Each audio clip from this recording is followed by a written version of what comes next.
Buenas noches, todos tus amigos, Danube y amigos. Vamos a ver los slides al final. Tenemos unas fotos para pasar. Buenas noches, buenas tardes, todo este pueblo unido. Y entre los muchos homenajes que tuvimos a nuestro padre espiritual, muchos de nosotros, Juan Driver, titulé esta inicial, como llamarle a Juan Driver, ha sido tantas cosas para muchos de nosotros. Y dije, bueno, Juan Driver, siervo de Dios y de la palabra de Dios, y un influencer, como dicen ahora los jóvenes. Juan Driver fue un influencer, y la primera vez que escuché de él fue cuando en 1900, creo que era 79, 80, en el ICEDET, en Buenos Aires, Argentina, estaba el hermano John Yoder dando un año de cursos sobre textos escogidos de la Reforma Radical. Y el ICEDET era el seminario donde tomamos materias cruzadas los que estamos en el Instituto Bíblico, y me acuerdo de haber ido a una charla. Era una época de convulsión política, de dictadura, de lucha armada, de guerra civil en Argentina, y hubo una charla que dio John Yoder sobre el constantinianismo, y estaban teólogos de la liberación muy prestigiosos, muy famosos, que eran profesores, dice José Emilio Bonino, Severino Croato, Sidney Roy, y bueno, ahí estamos algunos jóvenes muy tiernitos y escuchando este acercamiento teológico anabautista en un contexto de fundamentalismo conservador en muchas iglesias evangélicas de Argentina y de Latinoamérica, y la teología de la liberación con un acercamiento más político, un acercamiento declaradamente marxista, ¿no? Y bueno, en ese contexto, al año apareció, creo, este profesor, teólogo anabautista, menonita, Juan Driver, que estaba enseñando en el Instituto Bíblico Buenos Aires, y tomé 2 cursos con él, uno de hermenéutica desde la perspectiva de los creyentes, y el otro era historia de la iglesia primitiva. Me impactó mucho, nos impactó a casi todos los estudiantes, casi todos argentinos, con un estilo así medio argentino, medio agresivo, pero nos impactó mucho la personalidad de Juan, un hombre tranquilo, un hombre paciente con los estudiantes, que respondía a todas nuestras preguntas exaltadas, y con esa voz suave, con ese estilo casi, como diríamos, ireneico, casi como si fuera un gaucho de las pampas de Argentina, tranquilo. Salían de su boca nociones y palabras que para muchos de nosotros eran wow, nunca escuchamos algo este, tan alternativo en ese tiempo, ¿no? Y creo que ahora vamos a dar la palabra ahora a 4 testimonios, pero creo que en mi mente, desde mi percepción, desde ahora, leyendo hacia atrás, Juan Driver vino a popularizar la obra del anabautismo, reeditado por los teólogos anabautistas de Canadá, de Estados Unidos, y no solo vino a reeditar el anabautismo, sino que vino a, de alguna manera, en el contexto argentino, a mostrar que Jesús era relevante, y que no solo que era relevante, sino que era más radical que los supuestos radicales que esgrimían teologías políticas de la liberación y del marxismo, etcétera, etcétera. Es decir, y me dejó esto de que Jesús y la política de Jesús era mucho más radical si se llevaba a la práctica, y a la práctica de la comunidad mesiánica, como se llamaba él, que muchas de estas teologías políticas. Y a mí eso me incitó a mi segunda conversión, que sería el anabautismo, y a ser menonita, y luego, bueno, el resto de la situación. Entonces, Driver lo percibo, lo recuerdo como un maestro, y como uno de esos maestros que sin quererlo era realmente un evangelista sin venir a darte un mensaje enlatado que tenías que convertirte, creer, sino que por medio de su enseñanza y de su carácter, de su forma de ser, era un evangelista, un biblista que trabajaba muy bien el texto bíblico, hacía muy buena exégesis. Evidentemente su fuerte era la eclesiología, la historia de la iglesia.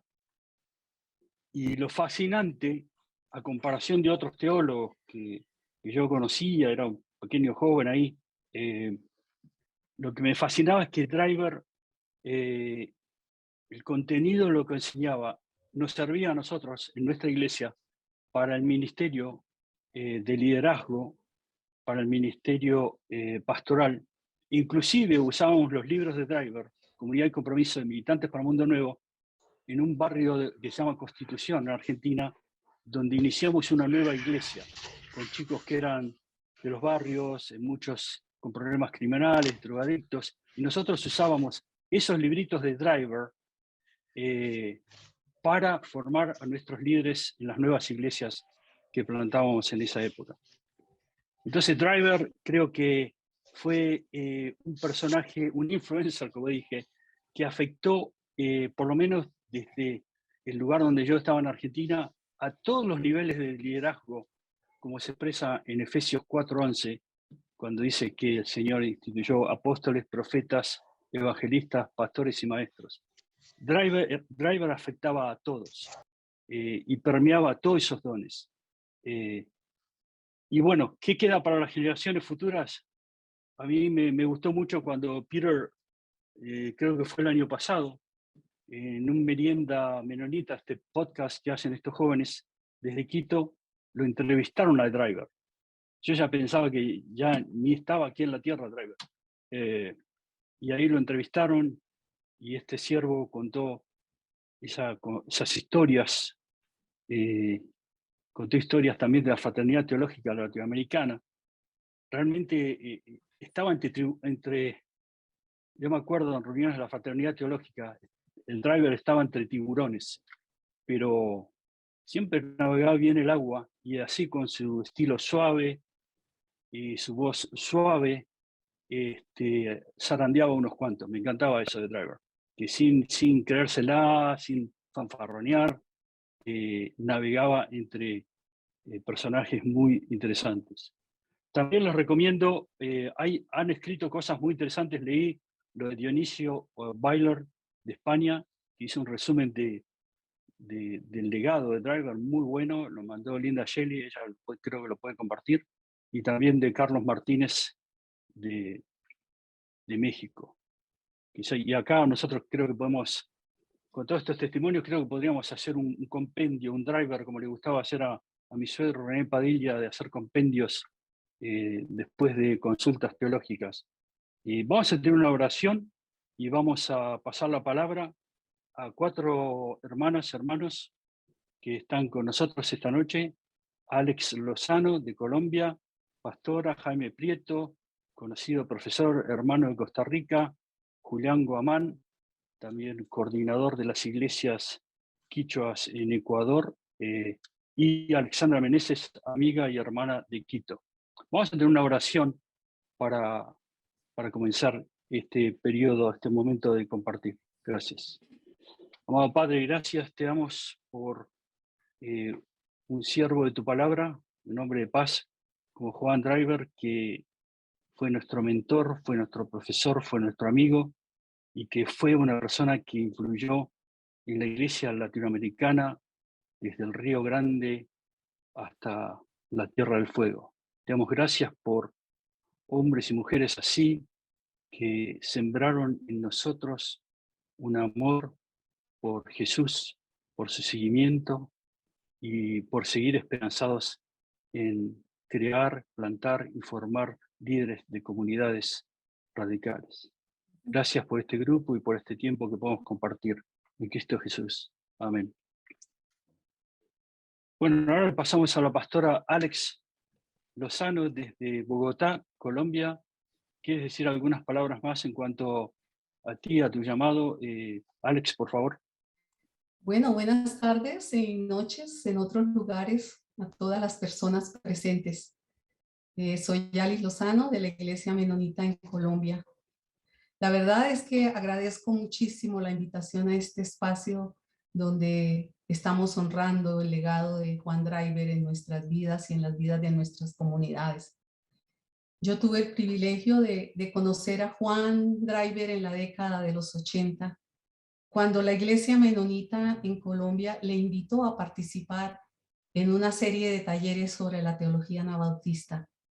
En esos años, la Iglesia en Colombia pasaba por momentos de cambios y desafíos frente a la fundamentación y afirmación de su identidad anabautista menonita y su quehacer como iglesia, desde el quiénes somos en un país con una realidad contextual política, donde se vivían tiempos difíciles y que por supuesto la iglesia no era y no es ajena a ello.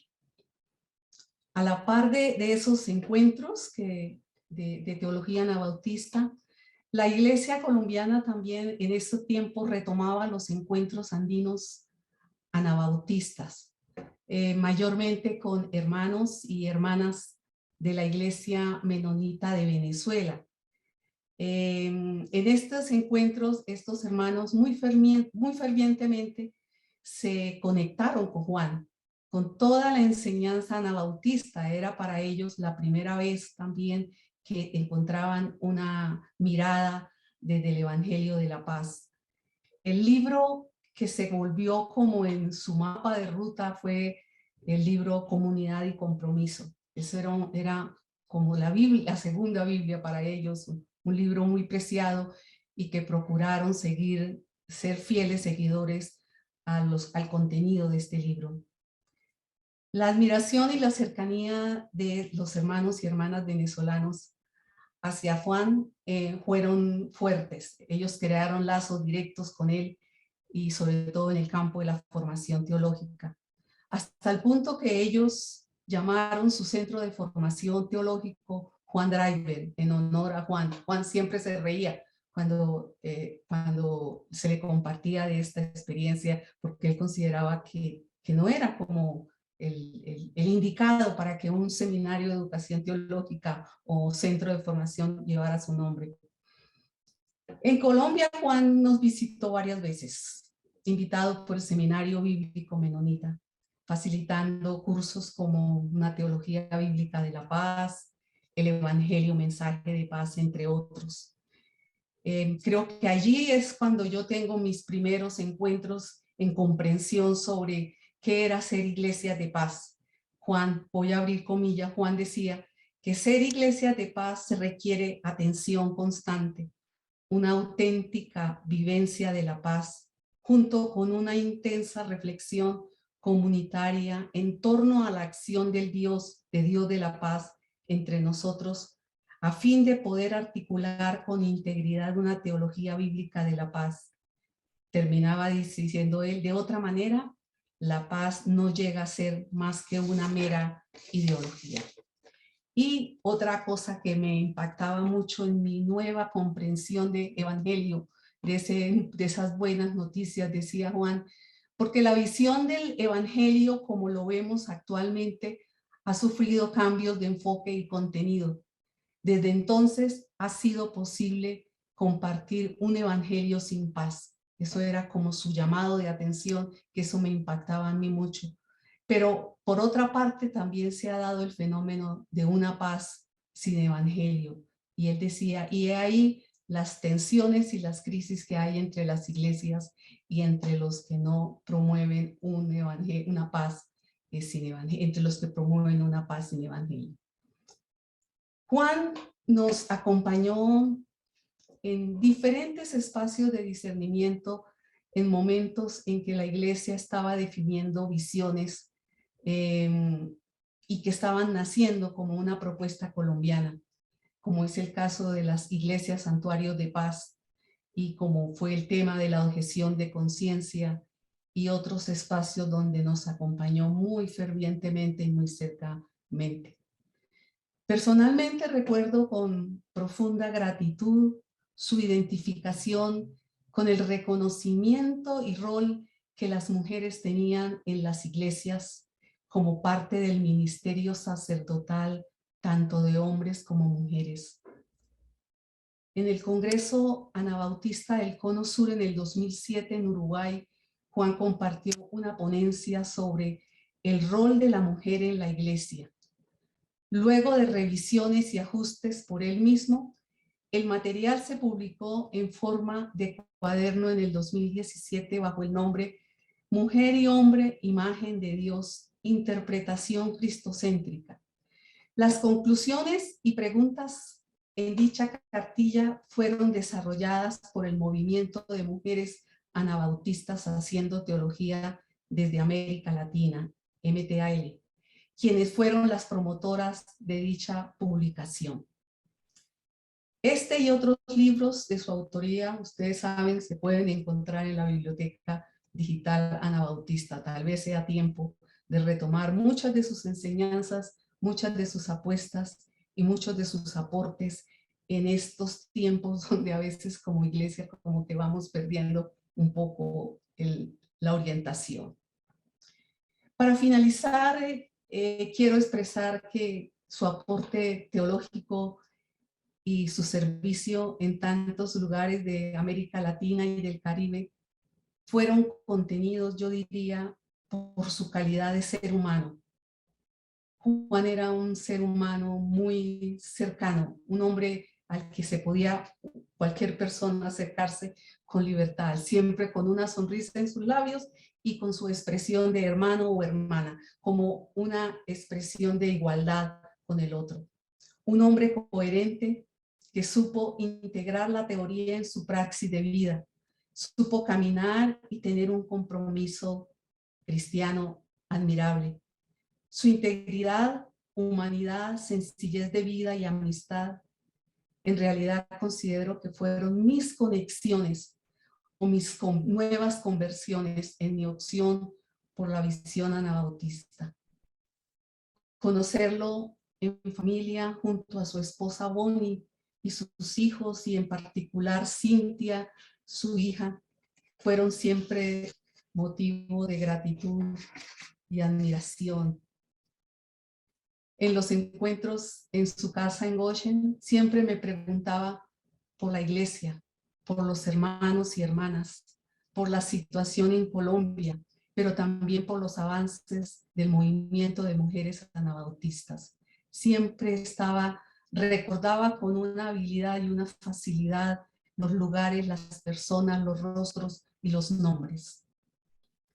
La última visita fue a finales del año pasado y en esa visita yo sentí que nos estábamos despidiendo. Ciertamente nos despedimos temporalmente porque nos volveremos a encontrar de todas formas.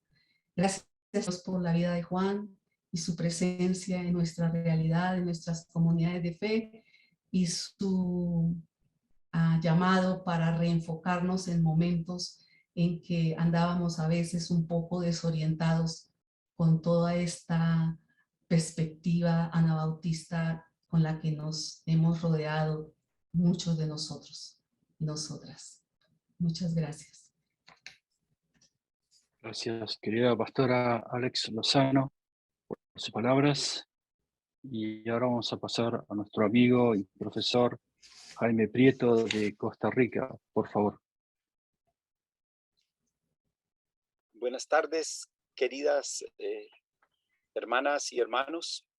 Para mí es una alegría muy grande estar aquí y ver el rostro de Mauricio, a quien la experiencia en el pasado nos unió mucho por la muerte de mi papá, estando él en su trabajo misionero allá en Ecuador. Ver a Peter también y a Alex que ha hablado. y a muchos amigos y amigas que están aquí presentes. Conmemorar hoy los aportes pastorales, bíblicos y teológicos de Juan Driver es mirar su rostro reluciente de biblista, pastor y maestro, y sobre todo, yo diría que un seguidor de Jesucristo. En este breve tiempo, quiero referirme a Juan Driver a través de 4 estaciones de su vida. La primera estación, Juan Driver nació en el año 1924 en la ciudad de Heston, en Kansas. Y los inicios de su compromiso con América Latina se encuentran en acciones concretas de solidaridad a través del servicio del Comité Central Menonita en Puerto Rico en el año 1945, justo el año que se concluyó la Segunda Guerra Mundial. Luego de una pausa en los Estados Unidos en el año 1947, él se casó con Bonnie Landis y regresó con ella para continuar trabajando en el Comité Central Menonita en Puerto Rico hasta 1948. Ellos también crearon una familia linda con sus hijos. En su libro o su librito, El Evangelio, Mensaje de Paz, se encuentran los motivos por los cuales él y Bonnie sintieron el llamado de servir en Puerto Rico. En lugar de encauzarse a un posible servicio militar, ¿verdad? Porque era el tiempo de la Segunda Guerra Mundial. Y dice así textualmente Juan Driver: como pacificadores estamos llamados a solidarizarnos con los pobres y oprimidos, a obrar para la sanidad de los enfermos y los afligidos, a proclamar un mensaje de libertad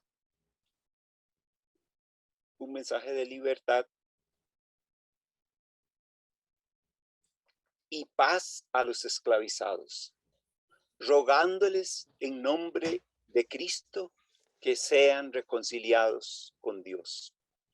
Las condiciones económicas y sociales que vivía Puerto Rico eran muy precarias. Y a través de sus capacidades culinarias, o sea, del buen cocinar, ¿verdad? Y también de sus capacidades para atender a los enfermos, Juan y Bonnie dieron una enorme contribución al trabajo del Comité Central Menonita en Puerto Rico.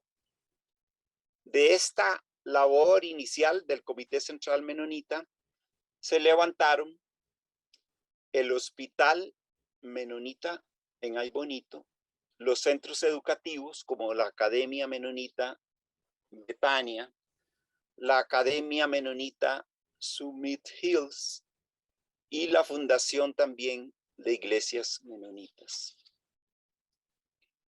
La segunda estación donde trabajaron los hermanos Bonnie y Juan Driver fue en Uruguay durante 1967 a 1974.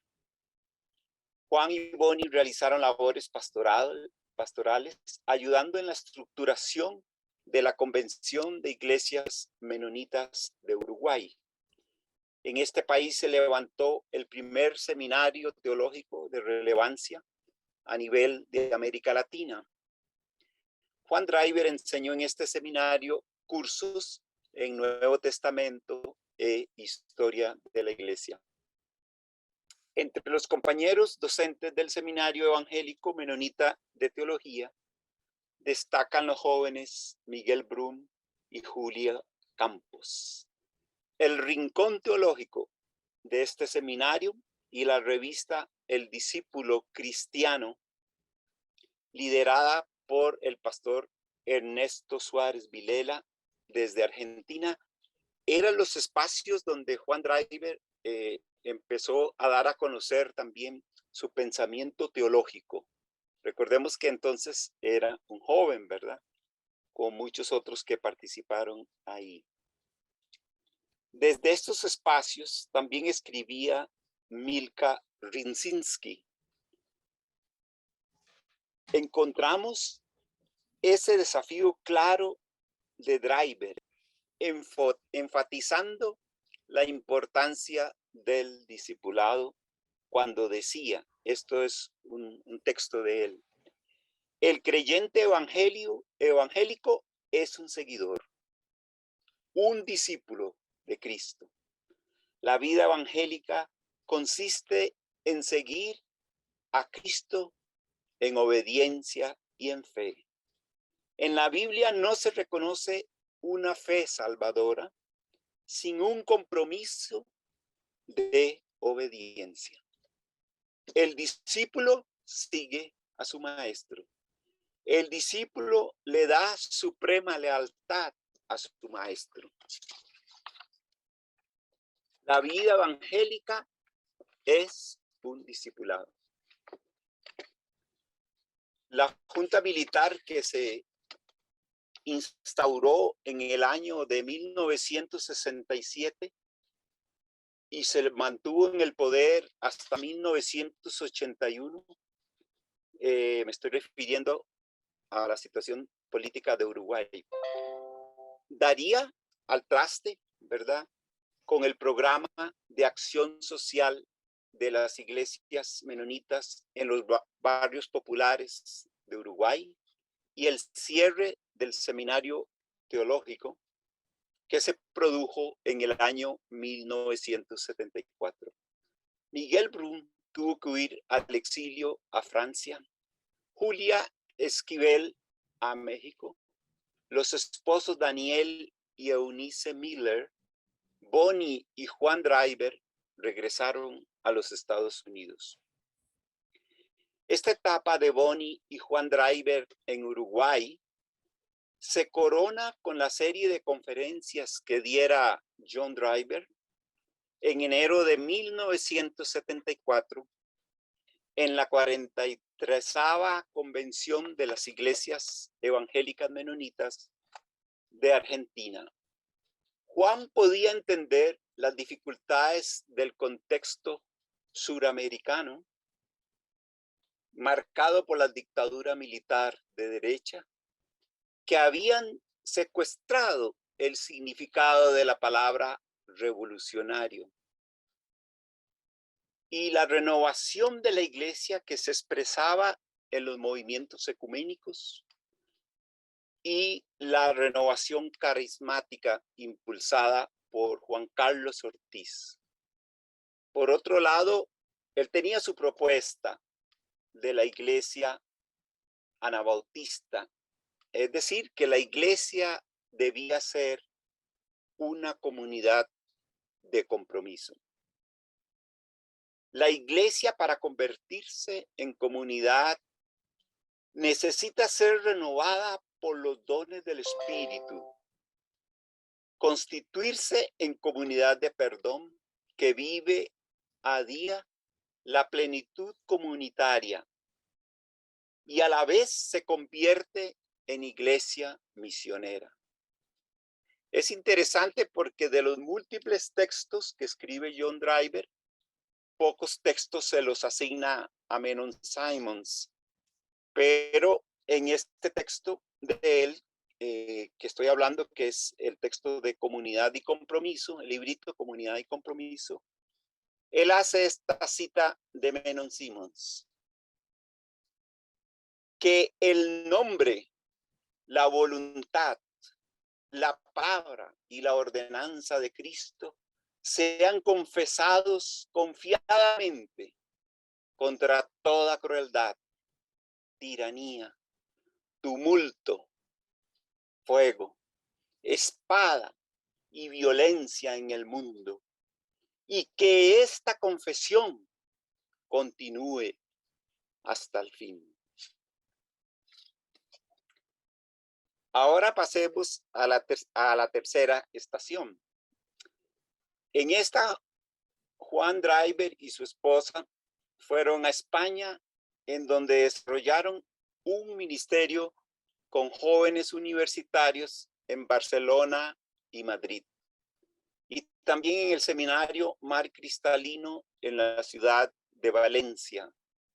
En España, Bonnie y Juan Driver desarrollaron su ministerio durante 1975 a 1980 y de 1983 a 1984. Fue un ministerio entrecruzado por sus estadías con enseñanza entre los jóvenes en Colombia y Argentina, como ahora nos compartió la hermana Alex, ¿verdad? El tiempo que estuvo allá con los jóvenes en Colombia. Eso fue en 1981. Un libro significativo de esta etapa es conocido como Militantes para un Mundo Nuevo, que se publicó en el año 1978. Este libro es un estudio profundo y comunicado con gran sencillez sobre el corazón de las enseñanzas de Jesús,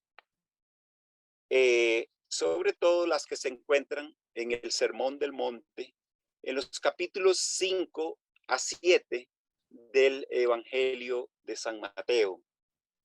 El libro se inicia con una breve introducción al Sermón de la Montaña y luego se detiene en los valores del reino, Mateo 5 del 1 al 20. La justicia del reino, Mateo 5, 21 al 48. Ahí se destacan las enseñanzas de Jesús sobre la ira, la infidelidad sexual, el divorcio, la mentira, la venganza, el odio hacia los enemigos. En Mateo 6, del 1 al 34, destaca la espiritualidad del reino. En términos de la práctica de la piedad evangélica, la oración y la propiedad, para concluir con las instrucciones y las advertencias sobre la venida, sobre la llegada de el reino. Mateo 7, del 1 al 27. Quizás un resumen de este libro, de este aporte de él, lo dio el mismo Juan Driver en ese librito, al final del librito, de la siguiente manera. Lejos de ser una utopía, el reinado de Dios toma forma hoy donde quiera que su pueblo vive por fe y bajo la unción de su espíritu. La vida del reino. Es la vida del reino vivida una vez por Jesús de Nazaret, descrita en el Sermón del Monte, practicada por la Iglesia Apostólica Primitiva e inventada por grupos, reinventada, ¿verdad? O intentada nuevamente, ¿verdad? Por grupos de discípulos a lo largo de los siglos, a pesar de las presiones diabólicas de este presente siglo malo. Ahí termina la cita de él. Ahora voy a referirme a la última etapa. Deben ser mucho más etapas de su vida, pero por el tiempito yo lo hice en 4 pequeñas etapas. Esta fue cuando yo conocí personalmente a Juan Driver. Ya yo le había conocido a través de la lectura de su librito Comunidad y Compromiso, que llegó a mis manos en el año 1981, cuando realizaba mis estudios teológicos. Juan Driver llegó a Costa Rica junto con Dan Nuesch para participar en la elaboración del currículo de educación bíblica congregacional en enero de 1983. ¿Recuerdan aquel trabajo lindo que también trabajó muchos teólogos de América Latina y Janet Brenneman, ¿no? Y la idea era ofrecerle formación teológica en la escuela dominical a las diferentes edades de los niños, desde la perspectiva anabautista. Fue a comienzos de este mismo año, es decir, en el 83, cuando yo lo conocí personalmente. Y fue porque él nos dio un curso que se llamaba Principios Radicales del Anabautismo. En esa ocasión, lo que más me sorprendió de Juan Driver fue su manera tan simple de vestir, su humildad, la facilidad de comunicación y su lenguaje sencillo, ¿verdad? Que realmente era accesible a cualquier persona que lo escuchase. Yo siempre había tenido mucho respeto por la Santa Cena, por el significado de la misma, de la conmemoración de la muerte y pasión de nuestro Señor Jesucristo. Pero a ello Juan Driver asoció la vida compartida de las primeras comunidades de discípulos de Jesús junto a la enseñanza de la Santa Cena. Y él mismo resumió quizás esa enseñanza que nos dio esa ocasión en uno de sus libritos. Y él dice de la siguiente manera. Yo creo que fue en este librito, lo voy a mostrar. Este librito, que se llama El Evangelio. Vamos a ver. No sé si se ve muy bien, pero es El Evangelio, Mensaje de Paz. Es un librito chiquito. Sí, ahí se ve. Bueno, él dijo así, esto es una cita en ese librito. Hay otras pistas en el Nuevo Testamento que dan a entender que la visión de Jesús fue continuada con su comunidad, bien sea de forma estructurada o bien sea de manera más informal, pero no menos real. Los textos que hablan de comer juntos apuntan en esa dirección, ya que en una economía sencilla, compartir alimentos era compartir lo que tenían. La cena del Señor en realidad era esto. Además de ser una ocasión en que se recordaba la muerte y se anticipaba su venida. Otros textos hablan de compartir para la necesidad de los santos, practicando la hospitalidad, como está en Romanos 12:13, Primera Pedro 4:9, y el trabajo en la comunidad tiene como objeto poder compartir con el que padece necesidad. Efesios 4:28. Desde entonces he estado ligado al pensamiento de Juan Driver. Me parece que su libro La fe en la periferia de la historia recoge muy bien el pensamiento ya maduro de Juan Driver. Su punto de partida de mirar la historia de las iglesias radicales es la visión bíblica del pueblo de Dios con dos modelos. El modelo de las minorías abrahámicas y el pueblo mesiánico inaugurado por Jesús de Nazaret. Jesús se constituye en el Mesías, el Hijo de Dios, a quien todos somos llamados a imitar en la construcción del reinado de Dios, que emerge desde abajo, desde los pobres, desde los sencillos. A diferencia de Donald Durmbaum, quien desde su compromiso en los Estados Unidos y Europa, también hace un gran esfuerzo por contar la historia y el carácter del protestantismo radical. Pero John Driver matiza su perspectiva de los movimientos de restauración y reforma radical desde sus experiencias pastorales, bíblicas y su compromiso con el pueblo de habla hispana y sobre todo el pueblo latinoamericano. Fue su compromiso con el pueblo pobre en América Latina y España lo que le permitió también poder apreciar el potencial de los grupos radicales inspirados en el Espíritu Santo, como los pentecostales, las comunidades eclesiales de base y la teología latinoamericana de liberación. Ahora algo muy breve y termino, que esta es la conclusión.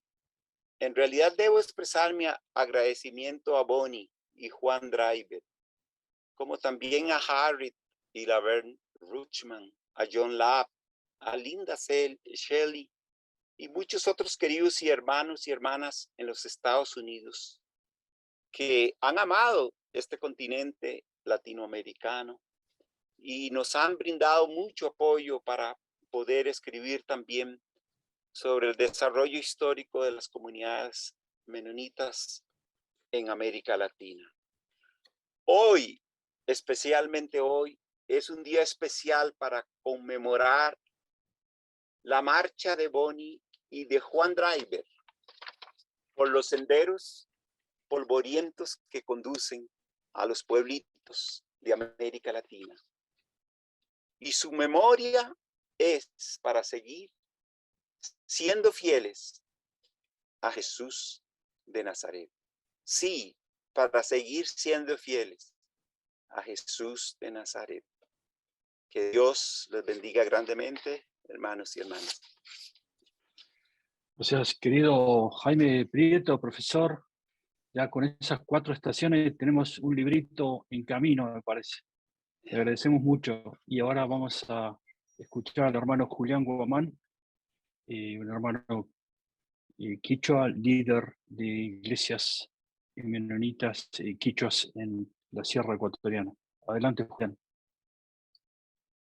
Buenas noches, hermanos y hermanas. Que el Señor les bendiga. Gracias a la Red Menonita de Misiones, a Peter, a Linda Shelley, también a Mauricio, con quienes más estoy de cerca. Nos hemos establecido relaciones. Saludos a Jaime, saludos a Alex. Bueno, yo creo que voy a dar un testimonio muy pequeñito, porque quizás yo soy una persona lejana digamos, al ámbito de experiencia de conocer al profesor Juan Driver. Lo conozco mayormente por sus libros, ¿no? Al menos por 3 libros que he tenido la oportunidad de tener como cabecera para entender la eclesiología anabautista, eclesiología menonita. En ese sentido, para mí hubiera sido una bendición, un privilegio conocer al profesor Juan Driver, y eso no lo he tenido. Pero me siento muy contento y agradecido con Dios y agradecido con la vida de Juan Driver por sus escritos. Y esos son legados muy valiosos para muchos de nosotros. La fe en la periferia de la historia, una historia del pueblo cristiano desde la perspectiva de los movimientos de restauración y la reforma radical. Ese libro, sin duda para mí, como un libro, como un manual, como una guía metodológica para mis propósitos sobre la historia de la iglesia. Quizás es el más valioso y que lo utilizo junto con otros libros que plantean una visión desde abajo, desde los otros, no desde la oficialidad.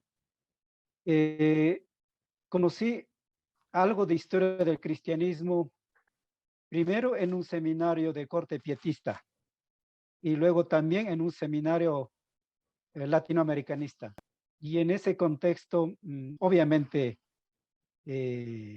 leí a Kenneth Latourette, a Justo González y a otros autores latinoamericanos, como Pablo Deiros, como José Miguel Bonino, entre otros, ¿no? Sobre el protestantismo en América Latina o la historia del cristianismo en América Latina. En ese sentido, obviamente, allí conocí algo de la historia del cristianismo, pero cuando a mediados de la década de 2000 tuve la oportunidad de tener en mis manos La fe en la periferia de la historia, este librito, ese libro, sin duda cambió mi manera de ver, mi manera de entender o tratar la historia del cristianismo. Y a partir de, y desde ese entonces, cuando yo era,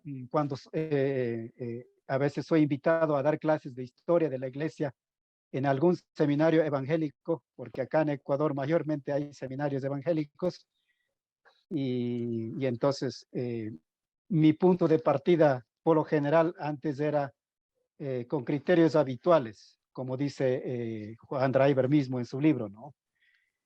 Entonces, tuvo que ser cambiado, ¿no? Y trato de mantener esa dinámica ahora. Cuando hago la historia o cuando doy clases sobre historia del cristianismo primitivo, encontrar como lo hace el profesor Driver, los olvidados, los marginados, las mujeres, esas experiencias. Entonces, trato de entonces tener una mirada, si se quiere, una visión de la historia, ya no desde esta visión filosófico, teológico, constantiniana, como él plantea, ¿no? Creo que el otro elemento importante que ha servido en mi vida ha sido el tema que yo lo llamo el método histórico del profesor Driver. Ese método donde, donde su punto de partida obviamente es caracterizar las formas tradicionales de enfocar la historia del cristianismo. Y él plantea su propuesta, ¿no? Su visión bíblica y no constantiniana de la historia del cristianismo. Y por ejemplo, cuando estuve elaborando un librito que escribí y publiqué en el año 2006 sobre los indígenas evangélicos en Ecuador, hice mi primer ensayo de ese método del profesor Driver. El libro que publiqué se basó en los testimonios de los evangelizados o convertidos. Es decir, no tomé en cuenta documentos o fuentes de misioneros o de las agencias misioneras evangélicas que habían evangelizado a los indígenas evangélicos en Ecuador. Entonces, como una manera de demostrar que es posible hacer la historia desde el otro lado. Entonces, creo que profesor Driver, con su libro, en ese sentido, en algo me ha influido, ¿no? Creo que también puedo decir que la genialidad del profesor Driver no solamente fue comunicar de manera que llegaba directamente a las personas, ¿no? Cuando uno lee sus escritos, uno tiene el gusto de leer, uno va aprendiendo, ¿no?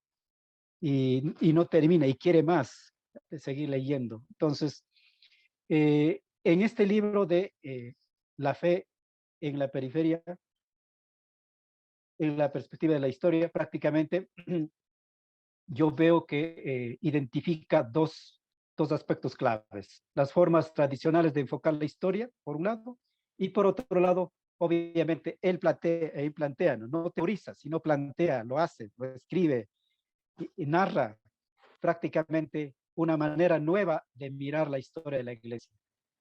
Y entonces, según Juan Driver, al menos hay 5 maneras de enfocar la historia del cristianismo. La primera es mirar, por ejemplo, la historia como, desde las instituciones, o hacer la historia de las instituciones. La otra manera es también destacar los dogmas y las doctrinas.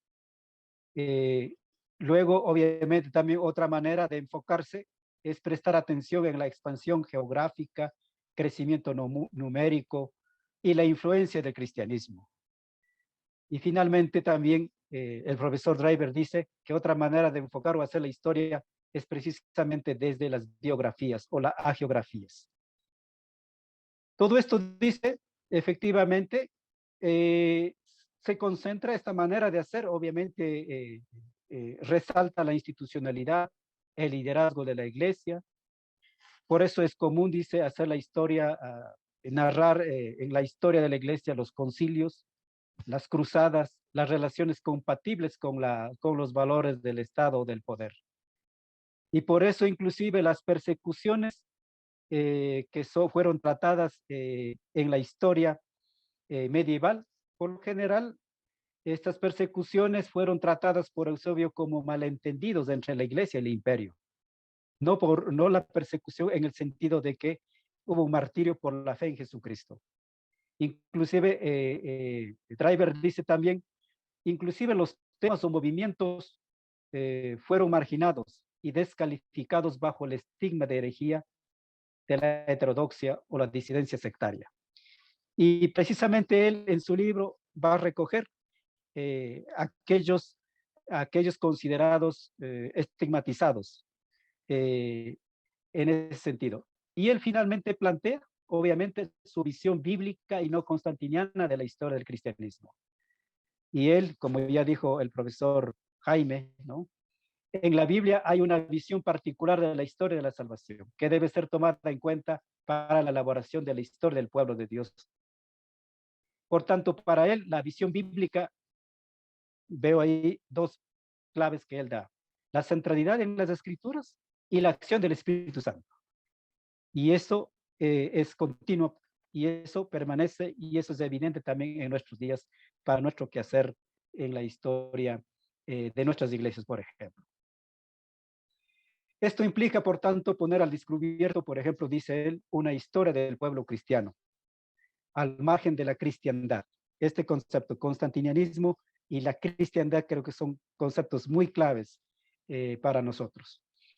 Y finalmente, él plantea en su introducción reivindicar las memorias, las opiniones de las mujeres y los pobres, desde los minoritarios, y yo diría desde los herejizados, desde los sectorizados o sectarizados, y desde las narraciones no oficiales.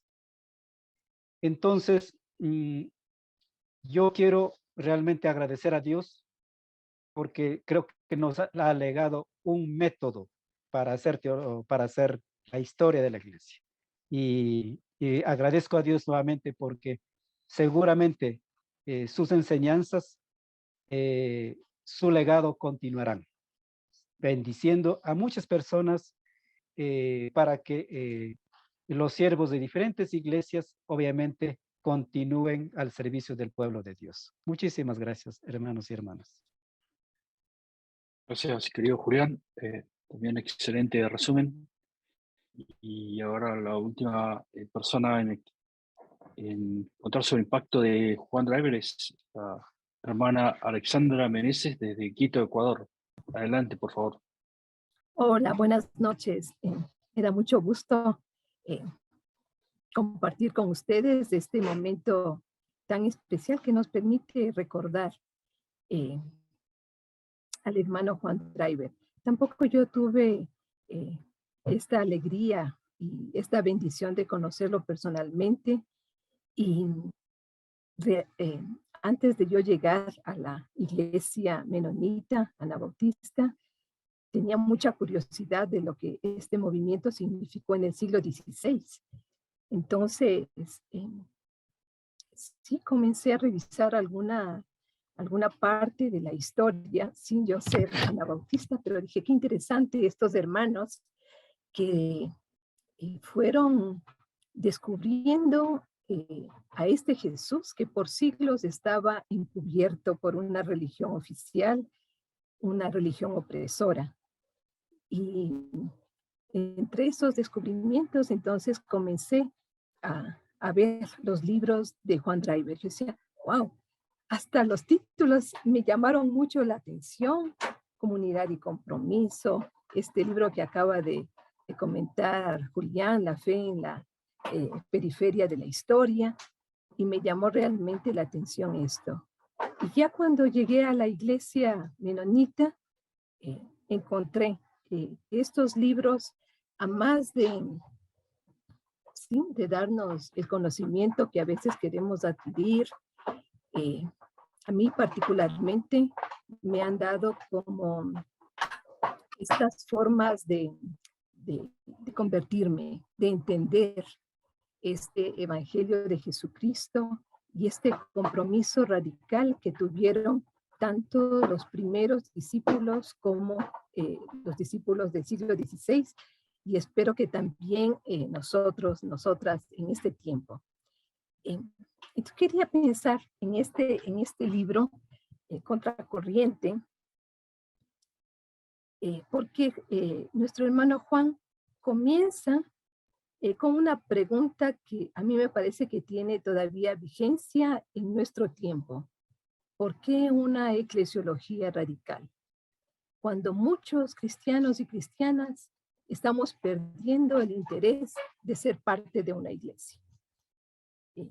Creo que en todas partes vemos más bien el desinterés de estar siendo parte de nuestras iglesias. Pero entonces Juan Driver nos planteará todavía por qué una eclesiología radical. Para muchos cristianos, la razón de ser de la iglesia puede ser predicar el evangelio. Estamos ahí en grandes campañas para predicar el evangelio.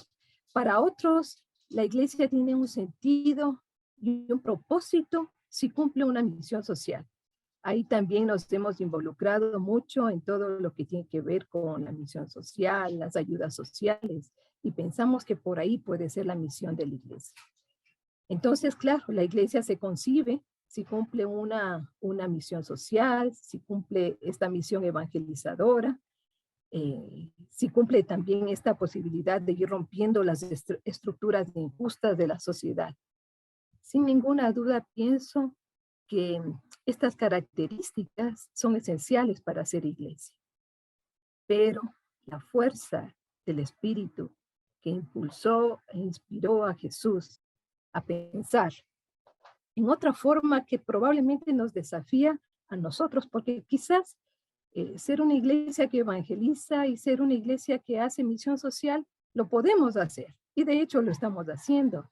Pero en esta convicción que da el Espíritu a Jesús, cuando le dice, oye, ¿qué tal si hacemos una nueva creación, una nueva humanidad, una comunidad liberada de egoísmos, de barreras raciales, de clase y de género, movida por la gracia de Dios y el poder del Espíritu Santo?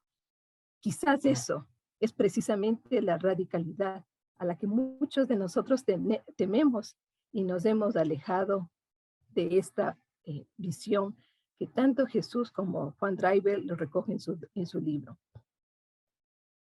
Entonces, esta propuesta de ser comunidad, de esta comunidad como nueva humanidad, ahí es una comunidad que se crea, dice Juan, una comunidad en donde no están unos arriba y otros abajo, sino donde todos son últimos y todos son primeros. Son los hermanos y hermanas con un solo padre, los y las discípulas de un solo maestro, los pobres cuya riqueza y seguridad es Dios mismo. Son discípulas, son discípulos y discípulas que toman opciones concretas por Jesús en la vida diaria. Entonces, esta propuesta es una comunidad sin jerarquías, es una comunidad de servicio. Y decía también Juan Driver que lo más importante para la comunidad cristiana en el cumplimiento de su misión es su propia existencia, es ser, es estar. Si Si no existe la comunidad de hermanos como Jesús quiso, todo es inútil. No hay nada que ofrecer más que palabras e ideas sin realidad. Tiene que verse que el amor y la felicidad son posibles. Y por eso sí que los desafíos que nos deja planteado nuestro querido hermano Juan todavía son difíciles, y espero que al recordar todos estos libros que hemos traído a la memoria, veamos que hay cosas que nos hacen mucha falta revisarlas y además ponerlas en práctica. La salvación para las naciones saldría no solamente de una práctica evangelizadora o social, saldría de la vivencia de cada cristiano que atrae, que es restaurado y que atrae al pueblo de Dios. La comunidad, decía Juan Driver, no es una comunidad amorfa, de tipo místico, carente de sustancia, sino es instrumento del Espíritu. Es la evidencia que convencerá al mundo de pecado, justicia y juicio. Con valentía profética, confronta al mundo, no solo por lo que dice, sino por lo que hace. Lo confronta en sus injusticias de la misma manera que Jesús. Naturalmente, esto provoca persecución. Otro rasgo de esta comunidad de Jesús es su identificación con el sufrimiento humano. Jesús recorría por los caminos, sanando, liberando, bendecía a la niñez, alimentaba a los hambrientos, invitaba a un discipulado de iguales, hombres y mujeres, compartiendo el mensaje del reino. Y nos recordaba Juan, y todo esto lo hacía para aquellos que no eran sus discípulos. No hacía el bien con fines proselitistas, sino movido por la compasión.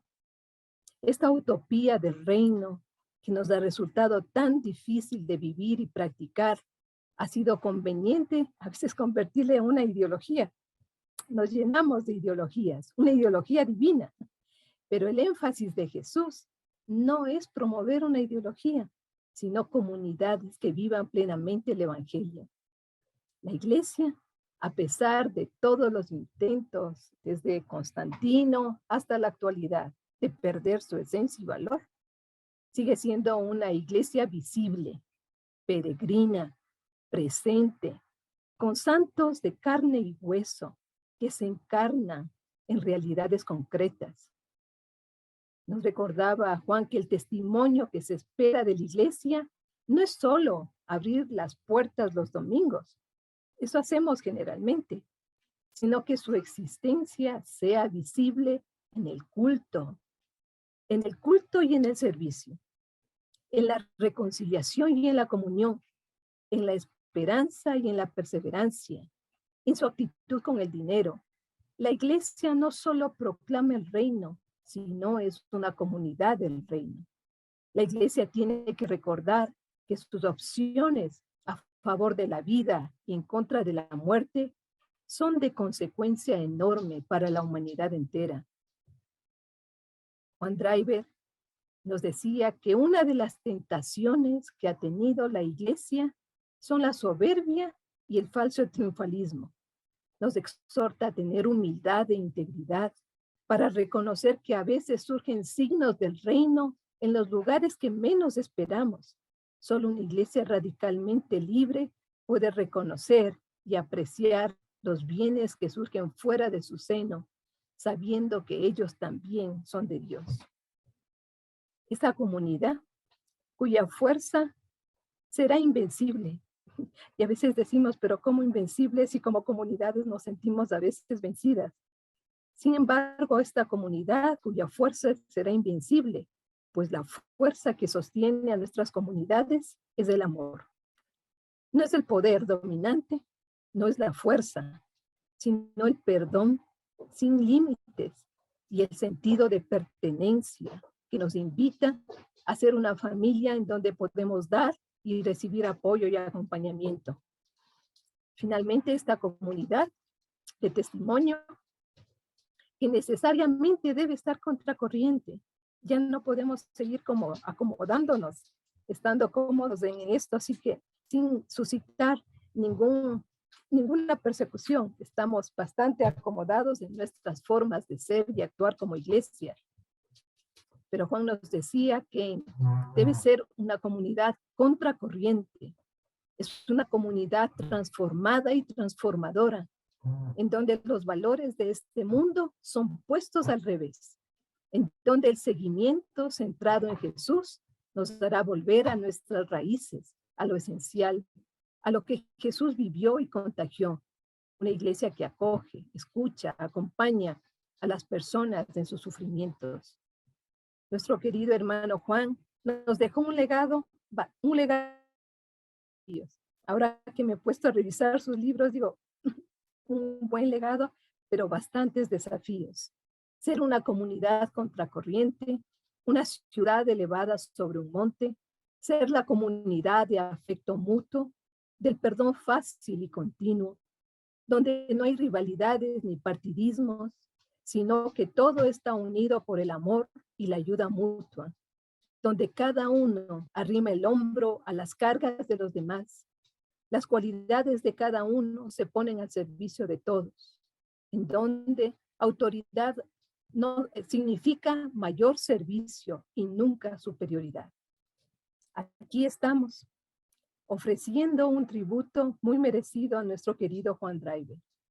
Que este tributo se convierta en una memoria fresca de sus enseñanzas, de su vida, de su testimonio, en una llamada a identificarse con su camino, con su vida, con su compromiso y misión, con su espiritualidad de la paz, con su coherencia.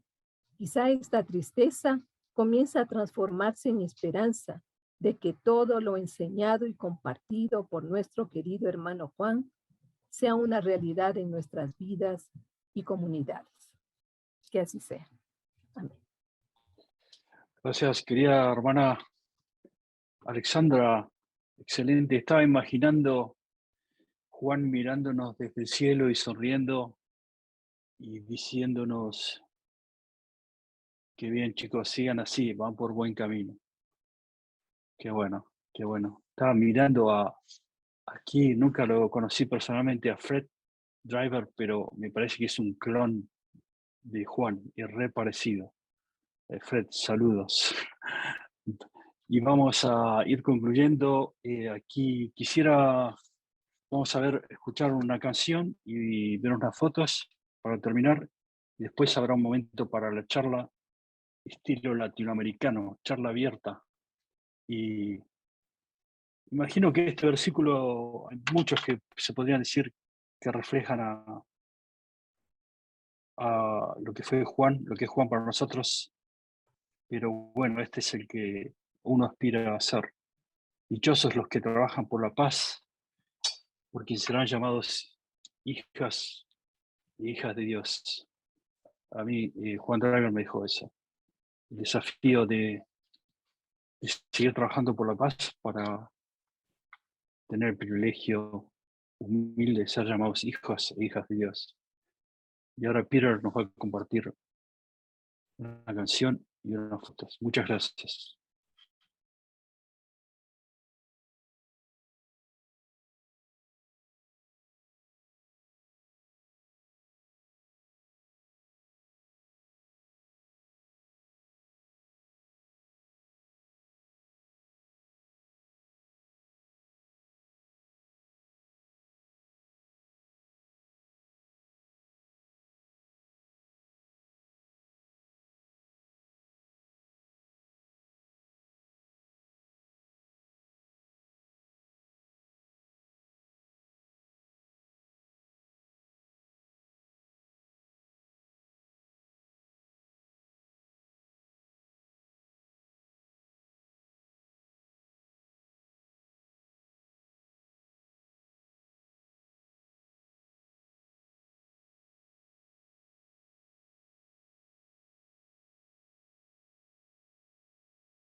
Bueno, gracias. Y aquí vamos a tener unos 15 minutos hasta compartir algo que ustedes quieran compartir. En sus corazones va a haber muchas cosas guardadas, un impacto que te dejó Juan Driver. Ahí hay manos levantadas, está bueno, levantemos la mano y tenemos a el pastor César Moya desde Colombia, creo. Adelante, César. Sí, buenas tardes para todos, hermanos y hermanas. Saludos aquí desde Barranquilla, Colombia. Saludos en nombre de mi familia también. Patricia también está conectada, pero quiero también dar un saludo a muchos hermanos, hermanas, amigos y amigas que hoy están junto con nosotros recordando la vida y obra de Juan. Gracias a los organizadores, gracias por las personas que han hablado con tanta profundidad y tanta inspiración en estos momentos. También quiero darles saludos de parte de la Red Latinoamericana de Estudios Anabautistas, que en cierto sentido es una implementación de lo que Juan siempre desafió para las iglesias en América Latina, que nosotros también deberíamos producir teología desde nuestro lindo continente. Y yo quisiera apuntar a dos cosas muy importantes en mi vida de lo que me dejó Juan Driver. Una de ellas fue que él asesoró mi tesis de maestría cuando yo estudié en la Universidad Bíblica Latinoamericana. En una correspondencia constante con él, yo le mandé mi manuscrito, mi diseño, y estaba haciéndome algunas observaciones, lo cual agradezco, porque el tema era acerca de la reconciliación social en América Latina. Y quiero destacar eso en Juan, que me ayudó mucho a entender algunos aspectos sobre esa temática muy propia de nosotros los anabautistas. Lo segundo que quiero destacar es que cuando estuvimos en Quito pastoreando con Patricia, la iglesia menonita de Quito, teníamos un desafío muy grande con respecto a la celebración de la Cena del Señor. Teníamos mucha gente necesitada y vulnerable que estaba esperando tomar el pan y beber de la copa.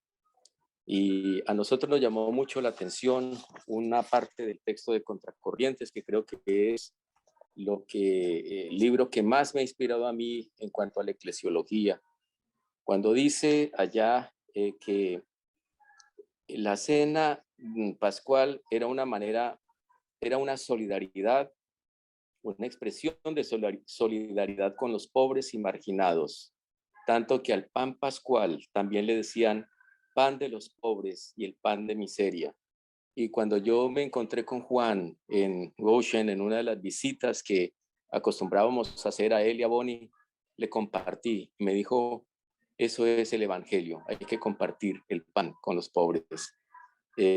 Quisiera entonces dejar estas dos menciones de agradecimiento de lo que Juan me enseñó a través de su vida personal. Y una anécdota, no sé si hay tiempo para eso, muy breve.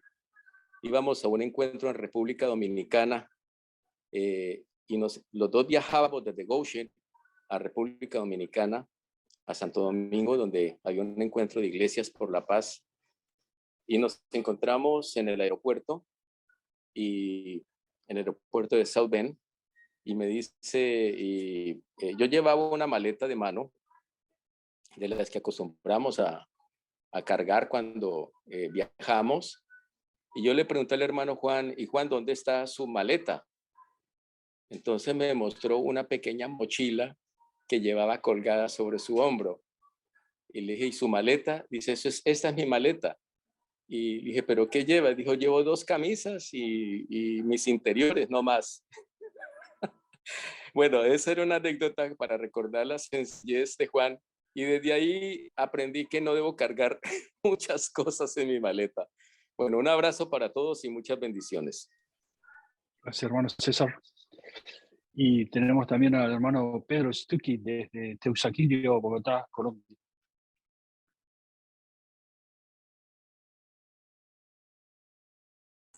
Quiero compartir una una pequeña anécdota que en cierta forma precede lo que contó Alex. Ella contó del seminario, el centro de estudio anabautista Juan Driver en Venezuela, pero resulta que nosotros comenzamos a hacer seminarios andinos anabautistas, yo creo más o menos en el año 86 y por ahí en el 87 tal vez estuvimos en un pueblito cerca de la frontera de Venezuela para estar con los hermanos de las iglesias menonitas de Venezuela. Estuvimos allá en un hotel en Colombia y vino una delegación de Venezuela y había un muchacho tal vez de 18 a 20 años llamado Erwin Mirabal que estuvo ahí también. En ese momento lo que estudiamos de Juan Driver y él estaba ahí para dar las conferencias eran capítulos mimeografiados. ¿Alguien recuerda el mimeógrafo? Bueno, en esa época era mimeógrafo y entonces eran los capítulos mimeografiados de Contracorriente. Y entonces, bueno, él se sentaba ahí a su estilo leyendo su capítulo y así fuimos evacuando Contracorriente antes de que se publicara. Bueno, Edwin, por su propia confesión, años después dijo, "Ah, yo no entendí ni papa de esas conferencias, pero se llevó los documentos, los capítulos en mimeógrafo y con tiempo se fue a vivir a Isla Margarita y leyó esos capítulos y empezó a convertirse, empezó a entenderlos. Y de allí entonces fundaron una pequeña comunidad de vida intencional menonita allá en la Isla Margarita. Y bueno, anabautista, no sé si era menonita en ese momento. Y Erwin se convirtió, digamos, en el líder de las iglesias menonitas de Venezuela. Y de allí entonces, él siempre me asombraba que él nos contaba que los pastores de otras denominaciones estaban fascinados por el seminario que daba, un cursito que daba acerca del seguimiento de Jesús, donde, bueno, enseñaba básicamente, creo, lo que enseñaba Driver sobre la centralidad de Jesús en la iglesia. Entonces, así un joven no entienda ni papa, con tiempo puede ser que la semilla sembrada de resultados. Gracias. Un saludo a todos. Gracias, Pastor Pedro. Quedan unos minutos más. Si alguien más quiere decir algo. Carlos Sánchez, Colombia, ¿correcto? Medellín, hermano Carlos.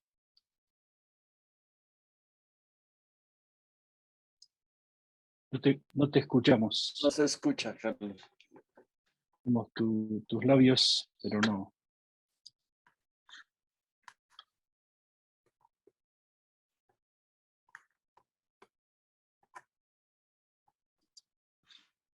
Parece que no sale el sonido de Medellín, hay interferencia. Y no te escuchamos, Carlitos. ¿Alguien más? ¿Tenemos otras manos levantadas? Vamos a ir con Roberto Rivera, hermano. Adelante. Y después Luis María de Buenos Aires.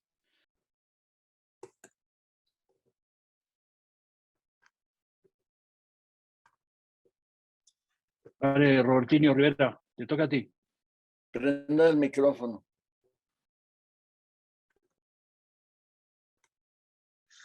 No te escuchamos. Ahí va, Roberto.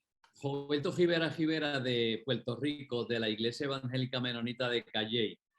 el hermano John Driver estuvo con nosotros en la década del 80 aproximadamente. Yo tenía algunos 25 años, 24 o 25 años, y nos dio una conferencia en la iglesia sobre la fe.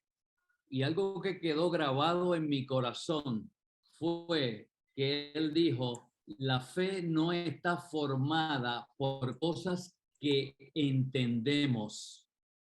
Y él le sacó mucho punta a eso y fue extraordinario, hablándonos sobre la fe. Y otro punto que él nos habló, que quedó en mi corazón, fue, Jesús nos enseñó, no es el diezmo, es de acuerdo a la necesidad del hermano y del prójimo. Dios le bendiga. Gracias, Roberto, desde Puerto Rico. Y tenemos a Luis, que parece que va yendo en un bus. Así es un gusto poder estar. ¿Me escuchan bien? Sí. Sí, bueno, es un gusto poder estar compartiendo este momento. La verdad que los testimonios de Jaime, Alex, Alexandra, Julián, han hecho una síntesis bellísima de la obra de Juan y también de la calidad de persona, ¿no?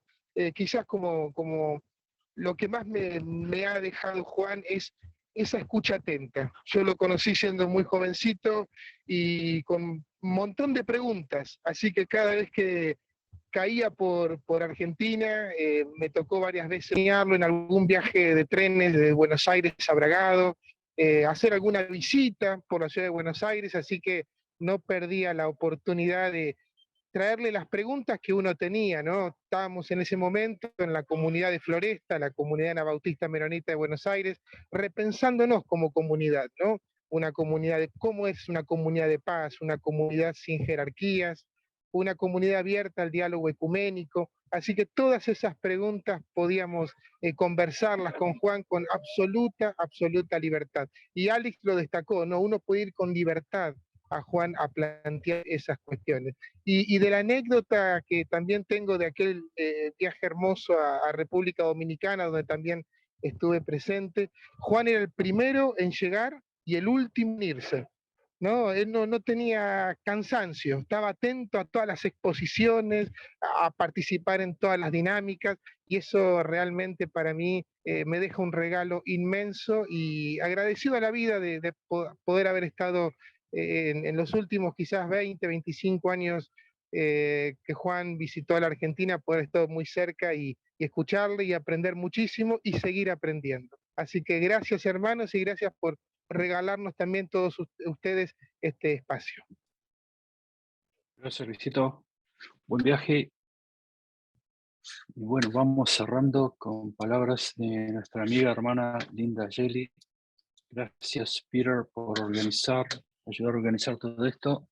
Gracias a nuestro hermano Lee Penner, quizá no lo conocen, nos da soporte técnico desde Kansas. Linda, adelante.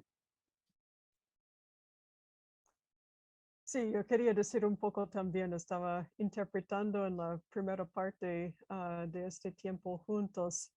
Recuerdo los libros de Juan Driver desde mi tiempo en Centroamérica en los años 80, pero para mí el impacto mayor fue cuando lo invitamos a servir como ponente en el encuentro del Cono Sur en 2007 en Uruguay, que mencionó Alex.